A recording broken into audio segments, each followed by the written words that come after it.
Boa tarde, gente. Vamos lá para a aula 76. Ou não, peraí. 1, 2, 3, 4. Essa é 75. Aula 75. Vamos falar do Império Mongol. Tá? Então, para iniciar, vou dar uma introdução. Quem são os mongóis? Porque é um povo, é um país que não é tão conhecido como China, Japão e outros países asiáticos. Tá? É um país que pouquíssimo se fala hoje, com muito pouca relevância no cenário mundial, mas que durante o período em que a Europa estava no período medieval, criaram o maior império de toda a história, em tamanho, tá? Em tamanho foi o maior império de toda a história. Chegaremos lá. Então vamos lá. Quem são os mongóis? A Mongólia é essa região que fica acima da China. Tá? Então ela vai ficar aí entre China e a Rússia, tá certo? Essa região era a população dessa região, os povos dessa região, né, nessa época que a gente está falando, entre os anos aí 500 e 1500, que é o período medieval da Europa, eram povos nômades, então eram várias tribos, tá? Cada tribo tinha o seu próprio líder, tá? Que se chamava Khan, e eram grupos nômades, grupos pastores, que viviam muito da criação de animais, principalmente os pôneis, ou como eles chamavam pôneis, o que a gente conhece como cavalo. Tá? Para os mongóis, o maior bem, a melhor coisa que ele podia receber eram cavalos, tá certo? Com o passar do tempo, eles também vão passar a obter o ouro, o dinheiro, joias, essas coisas, mas inicialmente o cavalo era a melhor coisa, a melhor propriedade que eles podiam ter. Tá? E aí eles viviam como? De uma maneira nômade. Tá? Então eles ficavam circulando por todo o território mongol, respeitando os limites de outras tribos. Tá? Então cada tribo tinha o seu território dentro da Mongólia, tá certo? E eles ficavam trocando de lugar, colhendo, caçando dentro do seu próprio território. Então eram diversas tribos que entre si faziam alianças, faziam guerras. Tá? Então a relação entre as tribos mongóis sempre foi uma relação muito complicada. Tá? Algumas tinham terras maiores, terras melhores, e aí outras tribos tentavam tomar, invadir. Então entre essas tribos não havia um sentimento de unificação, não era uma coisa só, era cada um por si. Cada tribo com seu clã, que determinava quando eles iam se mudar, quando eles iam ficar, por quanto tempo ficariam em cada lugar. Eles moravam em yurtas, que ainda hoje uma enorme parte da população mongol vive assim ainda, tá? Tô colocando uma foto aqui, que são barracas, mas são barracas bem estruturadas, com uma armação com assoalho, uma armação de madeira, e aí coberta com tecido grosso que impedia o vento. É uma região muito gelada, a Mongólia, muito fria. Tá? Então os mongóis eles tinham esse tipo de cabana, essa urta, para acampar durante o tempo em que eles ficavam em um lugar. Tá? Então eles ficavam se mudando muito, mas não era tão rapidamente, porque para montar essa urta levava tempo, e depois para desmontar levava tempo também. Então eles ficavam algum tempo em cada lugar para valer a pena o serviço, né? De montar o negócio, e logo depois de alguns dias desmontar, o pessoal ia ficar meio bravo, né? Então eles ficavam algum tempo em cada lugar, 1 mês, 2 meses em cada lugar, de acordo com o interesse do seu chefe, o Khan, tá certo? Nas vestimentas, como é um lugar muito frio, eles usam roupas de pele de animal, sempre muito cobertos, capacetes, toucas, tá? Tô colocando uma foto aí para vocês terem uma ideia de como eles se vestiam, ok? Fisicamente, se você olhar para um mongol, você vai perceber que ele não chega a ser oriental, aquela feição de japonês, chinês, coreano, mas também não tem aquela feição de russo, tá? De ocidental. Então é um meio termo. Os mongóis eles são muito claramente identificados.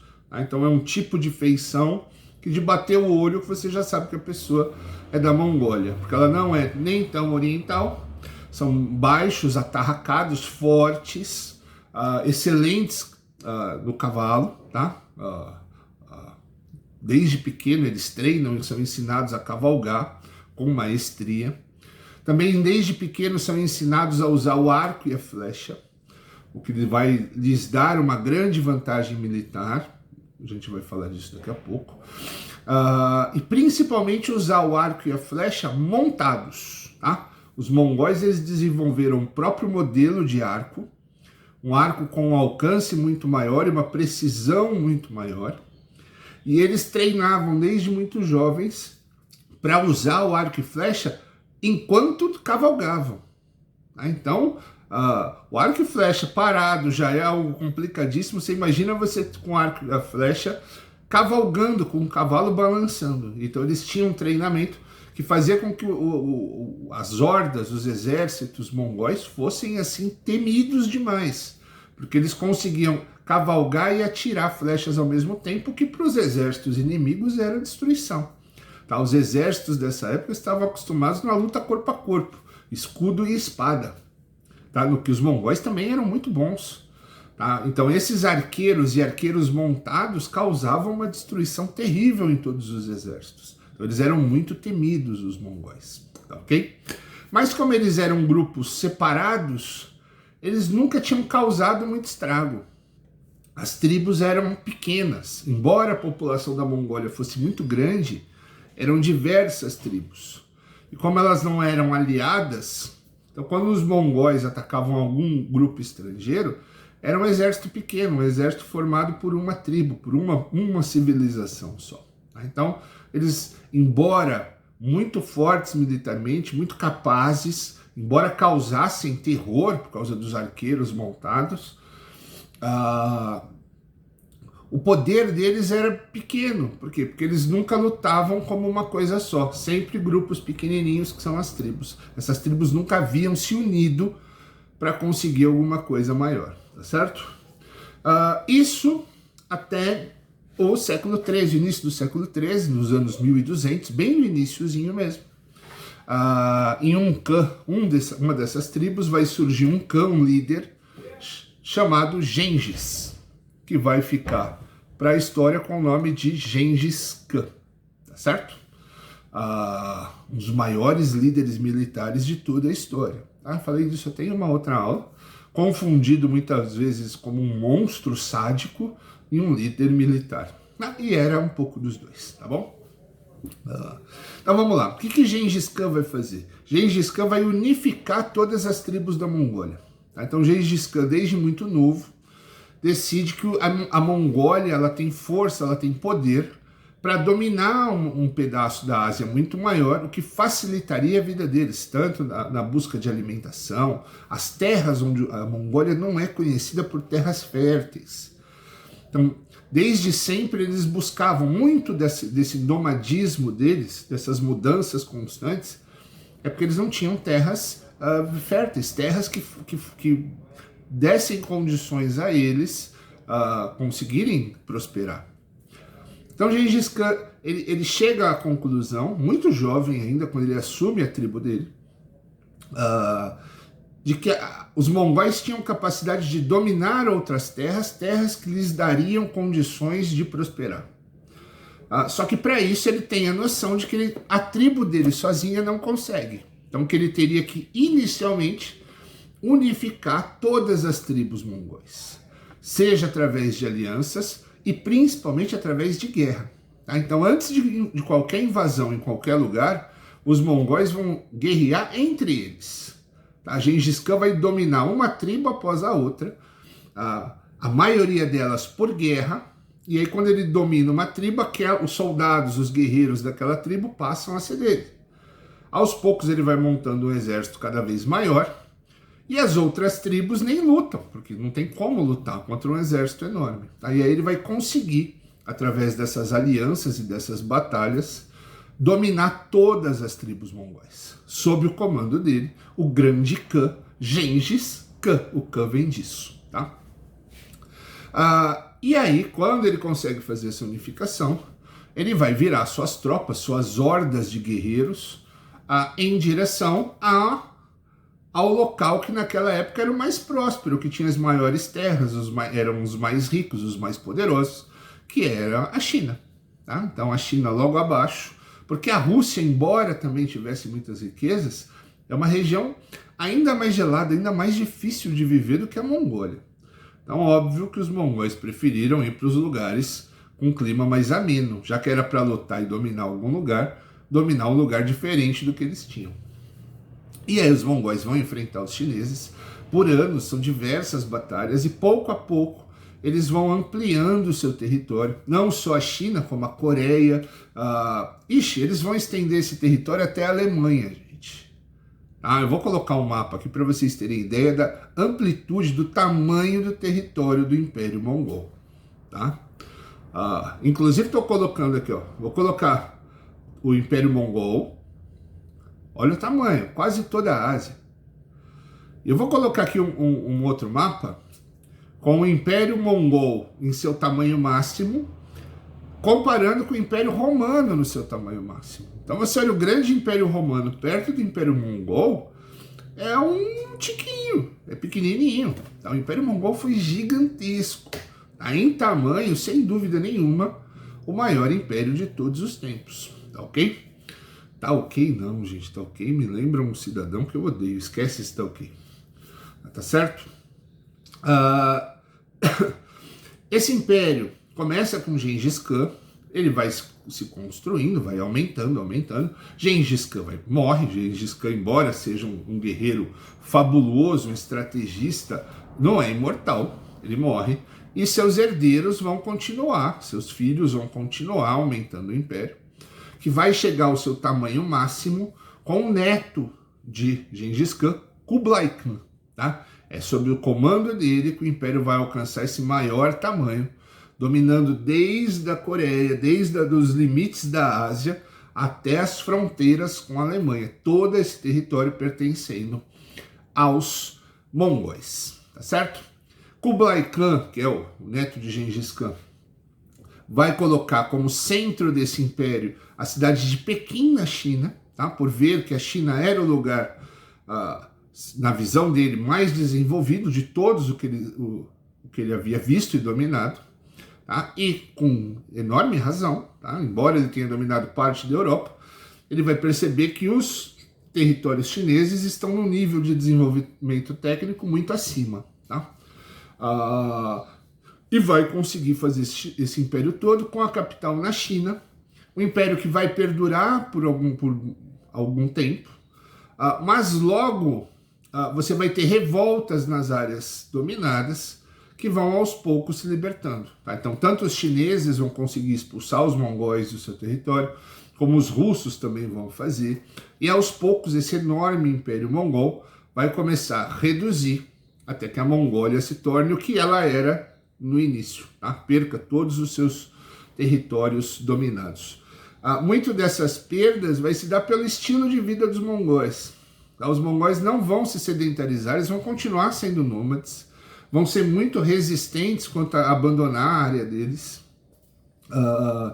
Então eles vão depender da administração dos próprios povos dominados. Tá? Então muitas das áreas que eles dominaram vão pagar impostos, vão dar riquezas, tudo mais, vão ficar sob o controle mongol, mas os mongóis não ficavam lá administrando, eles iam embora dominar outro lugar, na confiança de que aqueles povos dominados continuariam aceitando a dominação para sempre.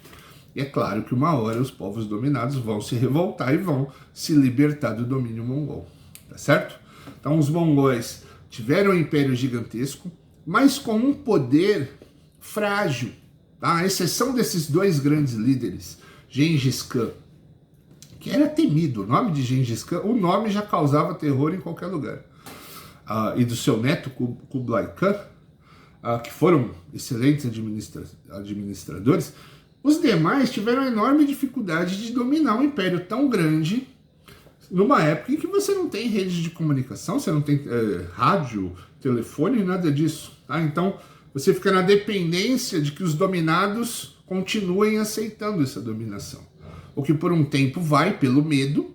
Tá? Então muitas áreas dominadas, os mongóis vão embora e continuam pagando os impostos, continuam obedecendo às ordens mongóis, mesmo sem os mongóis estarem ali, por medo de que Gengis Khan retornasse, ou que seu neto retornasse, para acabar com eles de novo. Mas com a morte de Kublai Khan, esse medo começa a reduzir. Novas gerações já vão crescer sem nunca ter visto o mongol.